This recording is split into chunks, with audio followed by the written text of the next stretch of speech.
বায়ার্সরা কিন্তু এখন নেগোশিয়েট করা শুরু করে দিয়েছে। চায়না থেকে আমরা অর্ডার্স শিফট করবো, এরকমও ইমেল আমার কাছে আছে একদম direct. And I am meeting buyers regularly এই ধরনের অর্ডার্সের জন্য।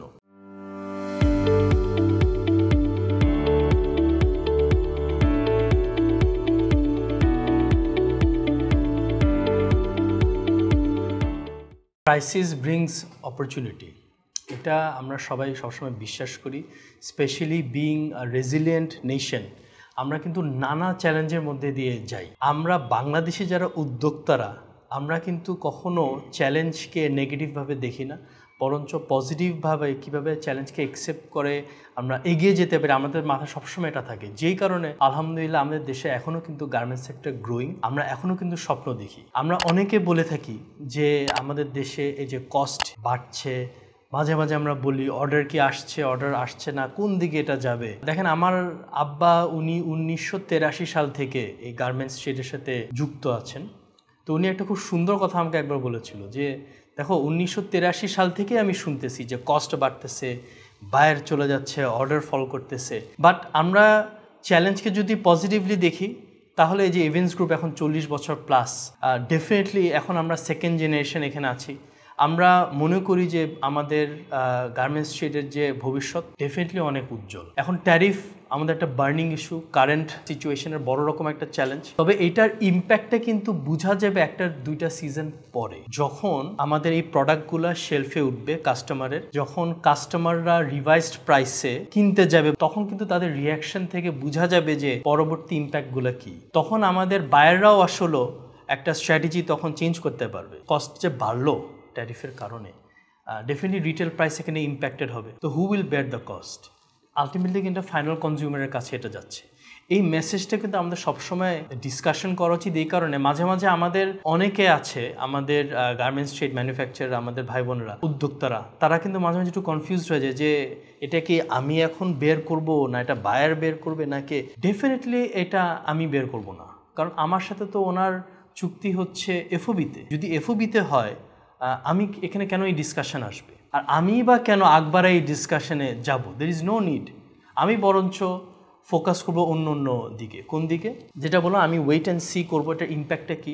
বা তার আগে আমাকে দেখতে হবে অপরচুনিটিগুলো আমি এসেন্সে বলবো যে আমাদের কিন্তু আলহামদুলিল্লাহ দেশে আমরা নিজেরা দেখতে পাই যে বেশ ভ্যালু অ্যাডেড এখন প্রোডাক্ট ইনকোয়ারিজ আসছে, স্পেশালি চায়না থেকে। বাংলাদেশকে বাইরেরা কনসিডার করতো অ্যাজ আ বেসিক মানে প্রোডাকশন ফ্যাসিলিটি, চায়নাকে কনসিডার করতো মোর ভ্যালু অ্যাডেড, এরকম আমাদের ক্যাম্বোডিয়া, ভিয়েতনাম বলে।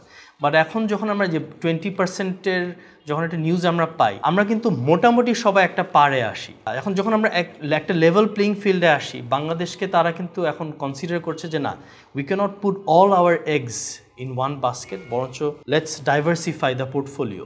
সেই সেন্সে আমরা দেখতে পাই, বিলিভ মি অর নট, আমি নিজে আমার পার্সোনাল এক্সপিরিয়েন্স থেকে আমাদের ইভেন্টস গ্রুপে, আমি কিন্তু যেহেতু গার্মেন্টসটাও আমি সরাসরি দেখি, বায়ার্সরা কিন্তু এখন নেগোশিয়েট করা শুরু করে দিয়েছে যে চায়না থেকে আমরা অর্ডার্স শিফট করবো, এরকমও ইমেল আমার কাছে আছে একদম direct. And I am meeting buyers regularly এই ধরনের অর্ডার্সের জন্য। বাট এই অর্ডারগুলো কিন্তু সবসময় যে একেবারে বেসিক তা না, এখানে কিছু ভ্যালু অ্যাডেড আইটেম আছে, স্পেশাল ফ্যাব্রিকের আইটেম আছে।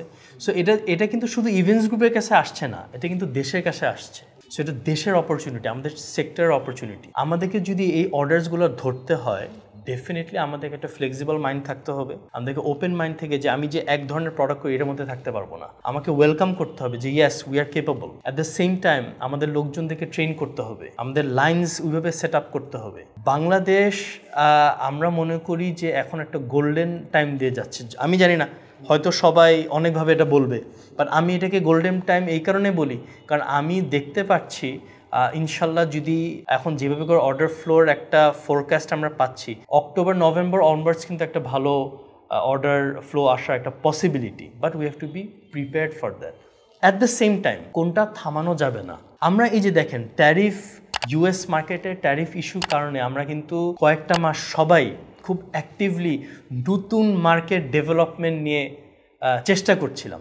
সেটা কোরিয়া হোক, জাপান হোক, যেই মার্কেট হোক, ব্রাজিল, মেক্সিকো, যেই মার্কেট হোক, আমরা কিন্তু অনেক ডিসকাশন শুরু হয়েছিল যে না, আমরা এখন ইউএস মার্কেটটা আমাদের জন্য definitely volatile, let's look for other markets.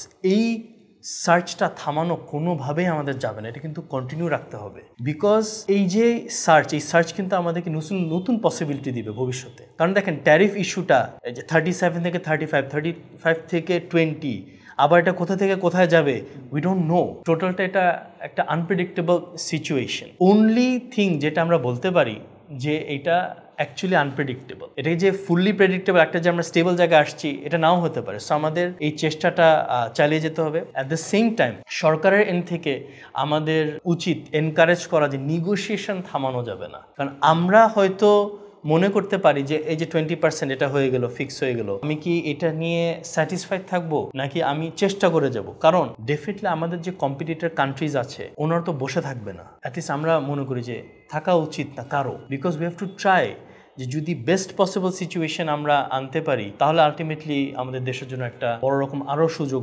ভবিষ্যতে আসতে পারে।